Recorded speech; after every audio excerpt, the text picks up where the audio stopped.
packing and warehouse building of the corporation at Ratmalana. It was put up at a cost of 72 million rupees. Another 600 million rupees will be spent for the purchase of the machinery required. The chairman of the corporation, M.A.G. Hemachandra, said the target of his establishment is to manufacture 500 million tablets of each drug. It is desired to increase the production capacity of all drugs, which now stands at 1,500 million tablets. The expected income is 1.2 billion rupees. At present, some products of the corporation are being exported. The minister participated in the dispatch of drugs worth 25 million rupees to Papua New Guinea and the Fiji Islands with the support of the Japanese International Cooperation Agency. The government of Japan has given a grant of 36 million rupees for a project to prepare detailed designs for the construction of 5 bridges in the eastern province. The Japanese embassy in Colombo, in a news release, said most of the infrastructure, including roads in the eastern province, were badly affected by the conflict in the past 30 years. The 5 bridges proposed to construct under the Japanese aid would contribute to the Sri Lankan government's rehabilitation program and improve the living conditions of the people in the province. The money is to be used to prepare detailed designs for the construction of 5 bridges that were built during the colonial period and are over 50 years old. The 5 bridges include the Panichankerni Causeway and a bridge on A15 Batikalo-Trincomalee Highway and 4 other bridges, namely 240-4 Bridge, Mundeni River Bridge, Pulavadi Bridge and 287-7 Bridge on the Peradenia-Badulu-Chenkaladi Road. The Road Development Authority, under the supervision of the Ministry of Highways and Road Development, will implement the project. Japanese Ambassador in Sri Lanka, Kunio Takahashi, and the Finance Secretary, Dr. P.B. Jayasundara, have signed the grant agreement at the Finance Ministry. Rural farmers living close to forested areas with wild elephants are to be taught to manage human-animal conflicts through a new model dairy pilot project.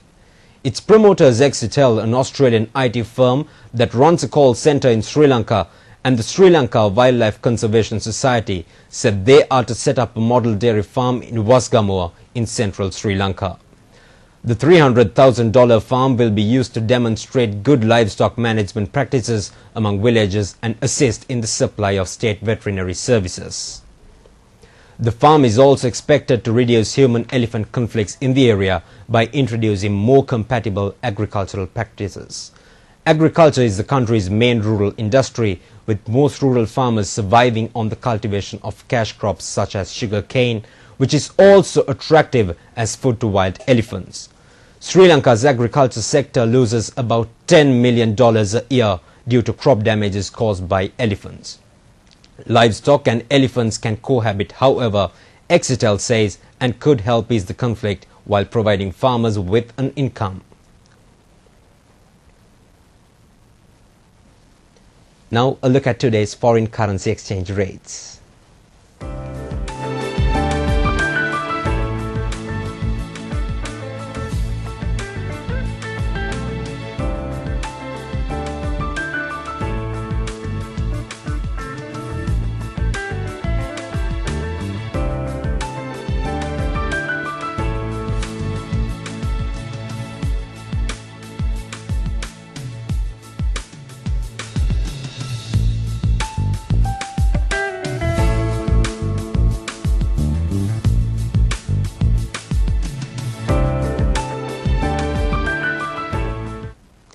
Moving on to foreign news, the Nigerian army says it has regained control of the city of Jos, where fighting between Muslims and Christians in recent days has left scores dead.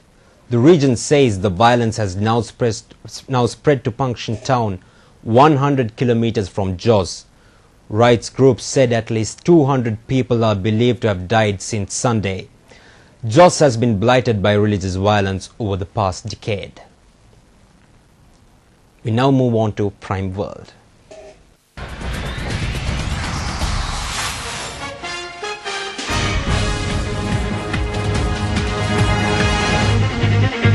A very good evening to everyone joining us. I'm Dulanjali Hindukul of Surya and this is Prime World.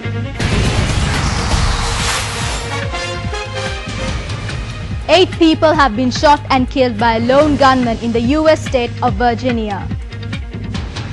8 people, all of them adults, have been shot and killed by a lone gunman in the US state of Virginia.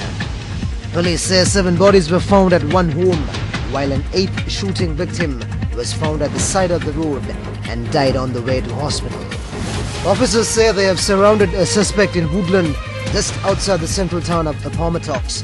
It is not known what prompted the shootings.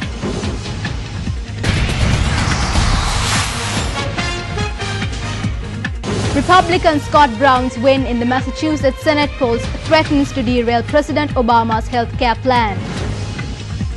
Republican Scott Brown won a major upset victory today in a special election for the US Senate seat formerly held by Liberal Democrat Ted Kennedy. With 89% of the results counted, Brown had 52% of the vote to 47% for Massachusetts Attorney General Martha Coakley, the Democratic candidate. Brown's victory strips Democrats of the 60-seat Senate supermajority needed to overcome GOP filibusters against future Senate action on a broad range of White House priorities.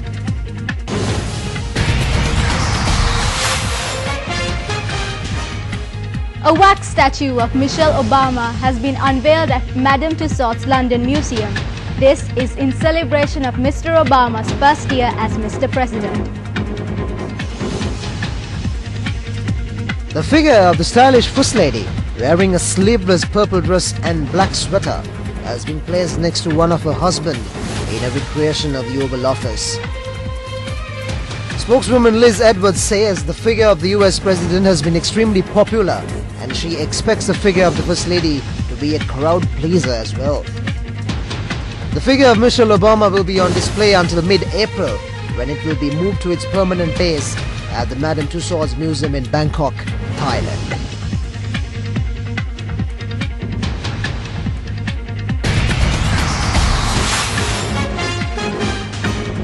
A Hungarian man has made a dramatic attempt at a new skydiving record.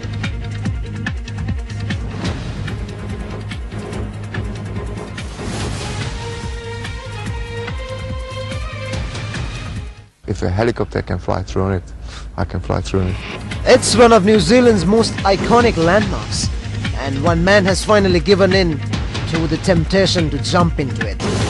Laszlo Szyszmadea jumped from a height of 300 meters and swooped through the hole in the rock at 200 kilometers per hour. Although he parachuted into the hole, the daredevil did not have enough power to make it through to the other side, missing